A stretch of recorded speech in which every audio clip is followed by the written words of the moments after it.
So we'd like to start off with Mr. Thilak Weerasinghe. From the introduction, I think Mr. Thilak is a clear pioneer of adventure travel in Sri Lanka. Mr. Thilak, we'd love to know about your journey and what it took for you to become an industry leader and what you see the potential for adventure travel in Sri Lanka in the next few years. Mr. Thilak? Hello? Can you hear me now? Yes, perfect. Right. Yeah. No, from my young days, I was involved with the swimming, life saving, then with all the water sports, including underwater and the surface sport. From there, I start to learn about nature sports. Then I select all this for my professional career too. And today I am running a travel firm with all this interest. And actually, I found that Sri Lanka is a blessed country. We have throughout the year, we have a warm water. And if on one side of the country, if we have a monsoon, on the other side of the country, Bay of Bengal side, we have a calm sea. So it is a destination for throughout the year for different activities. It is from the surface, very calm surface, to the rough surface. Within few hours, we can go to the ocean-based activities. And when it comes to land-based or even inland water-based, we have a lagoons that is throughout the year again.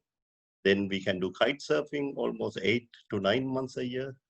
Then surfing about 10 months a year, either East Coast or Southwest Coast. Diving 10 to actually around. And with all that, we started our activities, and today we had grown to a certain level. So we are into water-based, nature-based, then also to the biking, hiking, canoeing, kayaking. And in future of Sri Lanka, of course, as long as we develop our adventure trails, adventure areas, with carefully we have to develop, and we shouldn't overcrowd, because most of the surfing beaches in the world have a different issues. Therefore, we are a bit careful. We have our association, we have formed our structure, so we help each other.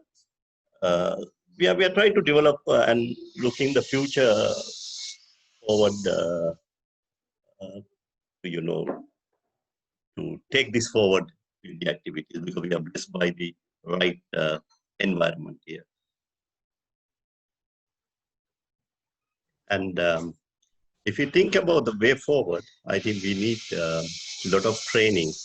So we have started our adventure training centers. Even the Sri Lanka tourism has taken adventure sports or the leisure sports as the serious segment of tourism.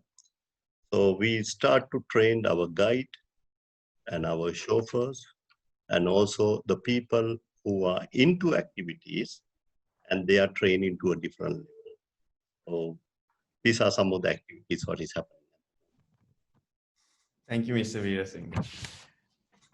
Now I would like to actually ask a question from Dhiran, who is based in Sri Lanka as well with Nature Odyssey. What would you say in terms of your experience are the major strengths and weaknesses of Sri Lanka as an adventure travel location? Right. Good afternoon, everyone. Thank you for inviting me for this discussion. Before I start, I must say that I'm not an expert, but I will share my knowledge based on the experiences that I've had in dealing with adventure groups during the past couple of years. If moving on to your question, I think Sri Lanka has good potential of becoming an adventure destination. I think in your introduction also you mentioned about the diversity of the landscape. If you look at our mountains and peaks, there's plenty of them, which enables activities like trekking and hikes is a possibility. Then if you look at some of the other nature resources that we have a vast ecosystem of rivers, numbering to 103, which gives us ample of opportunity to do activities like rafting, kayaking. All of that is also possible. Then on the other side, we also have waterfalls, so many waterfalls in different parts of the country. So that allows us to, do activities like abseiling. Caving is also something that is becoming very popular.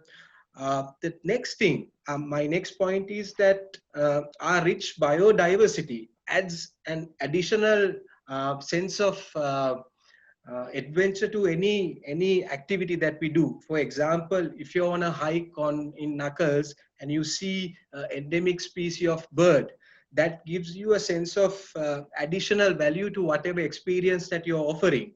Likewise, if you're doing a trail in the Udawalawe area, you're most likely to see some herds of elephants, which adds an element of adventure to it. If I move on, the next point is that the fact that we can combine many activities together. For example, if you look at rafting, you could do it easily. You can look at trekking. You have multi-activity tours that could be done in one destination within a limited amount of time. That is, I think, something very special, so that you can cater not only to a cycling enthusiast or a trekking enthusiast, you can cater to a wider range of adventure activities. The next thing is that I feel that the low risk of natural disasters helps us to promote adventure tourism in our country. And also in the recent past, as much as we see a lot of hotels coming up in big scale, like 200, 250 rooms, if you really look deep, you could find campsites, you could see eco-lodges in various parts of the country which has come up, which blends in well with this adventure tourism that we are talking about. So these are some of the things that I've actually thought of why Sri Lanka is good as an adventure destination. I hope I've answered your question. Thank you. Absolutely. Thank you, Dhiran. I think, we're all very, very glad to be especially working with a country that has so much to offer. My next question is for Peter Miller from No Roads Expeditions. Peter, I just want to know just a bit of your background and how you basically got into adventure tourism, your journey, and why you believe in Sri Lanka being a top destination. And maybe as well, you could probably share a bit of insights on why, what you would, bit of advice maybe you would give for anyone looking to start up treks or start up adventures in Sri Lanka. Great question. My background is that I've been traveling like this all my life, going into remote areas and trekking and hiking, paddling, climbing. And but I didn't do that as a living. I actually became a firefighter in Melbourne, in Australia, for about 20 years, and then realized that life's a little bit too short and maybe we should follow our passions. And that's always been my passion. So I left the fire brigade and started up a business, or at the time it was a small business, No Roads Expeditions.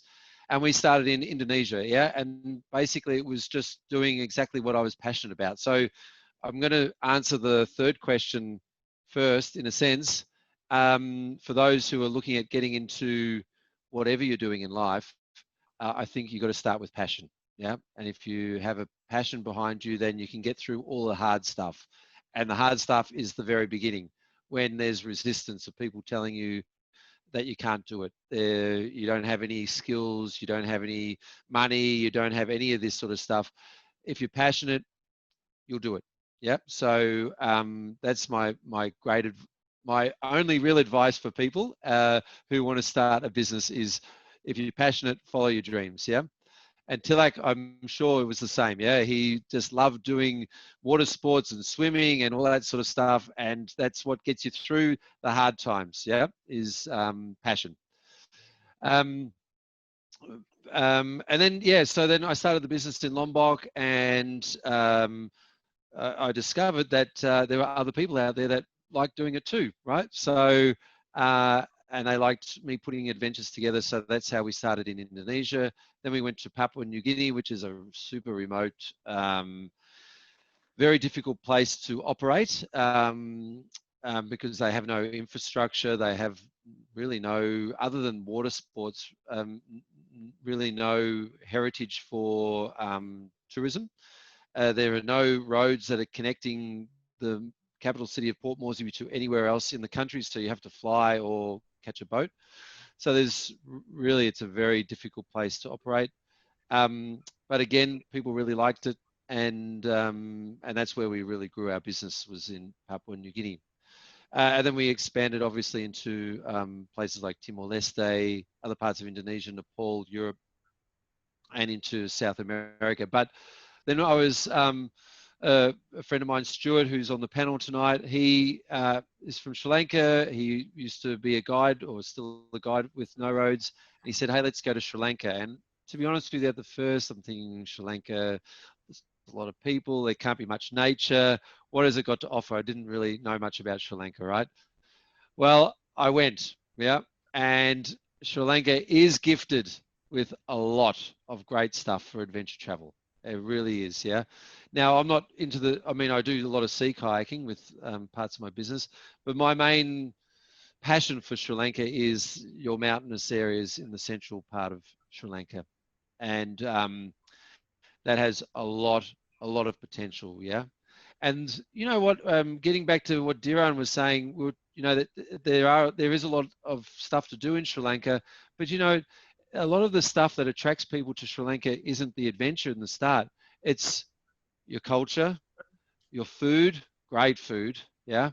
And now after the Civil War, it's a peaceful place, pretty much, right? So great people, right? It's a people place and great food and great culture.